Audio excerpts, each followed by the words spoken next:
আজকে একটা নতুন রেসিপি, তাও আবার কি ভেন্ডি, টমেটো, কাঁচা লঙ্কা। বড় বড় ভেন্ডি নিয়ে নিয়েছি, ভেন্ডিগুলোকে আগে ধুয়ে নিয়েছি, ধুয়ে নিয়ে কেটে নিয়েছি। আর টমেটোটাকে বেটে নিয়েছি উইথ লঙ্কা বাটা। আর এটা হলো পনির আর বেসন দুটোকে একসঙ্গে মেখে নিয়েছি নুন আর লঙ্কার গুঁড়ো দিয়ে। আর এই বল বানিয়েছি, বল বানিয়ে তেলে ভেজে নেব।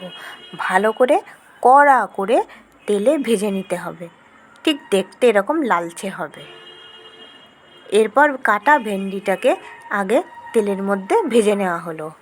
এরপর তেলের মধ্যে ফোড়ন দিলাম, জিরে ফোড়ন দিয়ে এর মধ্যে টমেটোটাকে ভেজে নেব ভালো করে।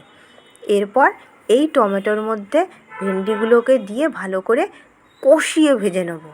তারপর বড়াগুলো যেগুলো বানিয়ে রাখা ছিল সেগুলোকে দিয়ে দেওয়া হলো, দিয়ে ভালো করে নাড়াচাড়া করব।